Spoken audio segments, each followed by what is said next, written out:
Another man who received a big break on Johnny Carson is SNL and Weeds alumnus Kevin Nealon. He's performing on the Suncoast this weekend at McCurdy's Comedy Theater in downtown Sarasota. I spoke with him about his upcoming shows, and I asked him how his writing in comedy has evolved from stand-up to Saturday Night Live. Before I got on SNL, I was just a stand-up, and that's all I knew was crafting, bits and jokes or whatever. And then when I got on SNL, I had to change gears, and I had to start thinking character-wise and sketch-wise and story-wise. So it took a little bit of adjusting to do that. So it finally kind of came around, and I liked it.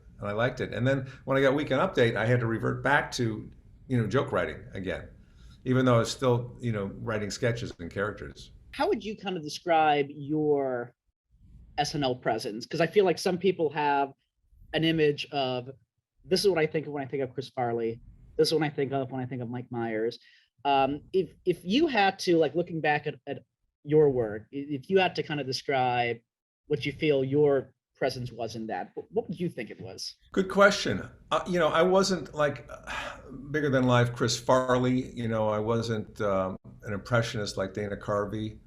Phil Hartman, they called him the glue because he held all the sketches together. He had extensive improv training background. I was a stand-up, and I remember for a while I was thinking I'm pretty much a straight man on the show, I think, And then Al Franken told me, he goes, no, you are great at playing attitude. You're our attitude guy. If we ever need somebody with attitude, we'll put you in there just to kind of play that. There's one skit from the 90s that I remember so well on SNL. There's one you're in where you're with Joe Pesci and you're helping him choose out rings.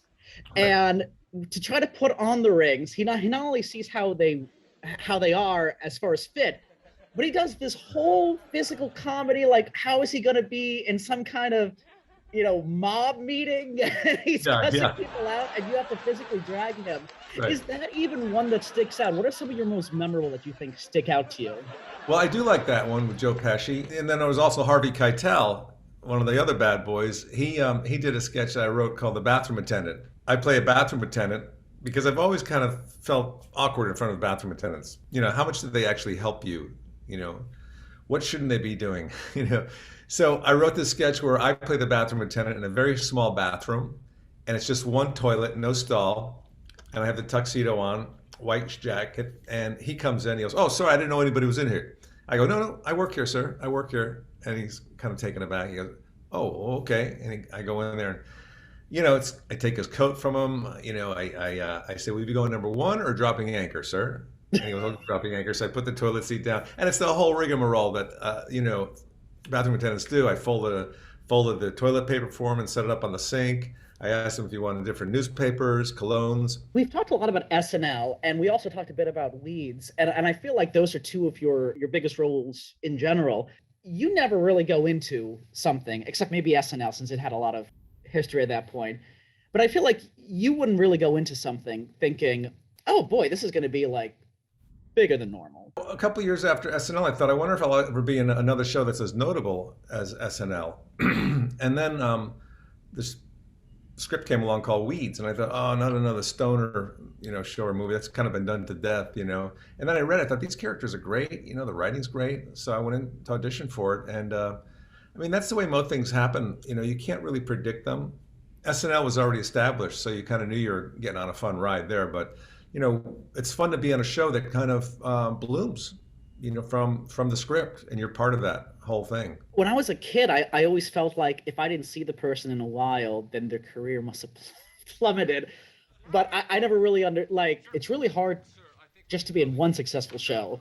Never mind having a Betty White career where it's like, me from a billion of them. Like, it's hard to just do one. It really is. There's a lot of luck in this business, and I know that, and I've been really lucky. My primary goal going to LA was to be on the Tonight Show with Johnny Carson, and as a comic, that's a goal and a dream, and I got to do that, and I got panel. I don't think anything has beat that out in my career, even SNL or Weeds or any of that stuff, because it was just such a rush and so much fun to do. And I've been lucky. I've done like 9 years in SNL, 8 years on Weeds, 4 years on Man with a Plan, and and in between that, a lot of movies and guest stars on different shows. For people who haven't quite bought tickets for your show coming up. How would you kind of describe the kind of show they're going to get? Now, when you say haven't quite bought tickets yet, you mean they made a down payment? Yeah. I didn't know they were that expensive. It's me doing the faux pas of over-explaining the question, but kind of meaning like maybe on the fence. You know, don't really know if I want to yet. How would you describe the kind of show they'd be getting if they decided to? Well, I think some people have said that my comedy sneaks up on you. You know, when it's very, as you said, I'm very laid back and conversational, and also very dark. You know, I go to those dark places, and in a humorous way. I think they'll be pleased if they haven't seen me before. If they have, they won't be there. Yes, because you're kind of running. If you're doing a tour, I mean, you're running with the same show, going around for a while. Although, boy, you'd be the most talented comic on the planet if you had a different show each stop, wouldn't you? Well, I do have a lot of new material since I've been here, so I'm excited about that. Do I like that guy? No, I don't. Now, tickets are still available for his 9:30 shows tonight and tomorrow. Kevin Nealon's performing at McCurdy's Comedy Theater in downtown Sarasota. If you'd like to purchase tickets, go to mccurdyscomedy.com/shows.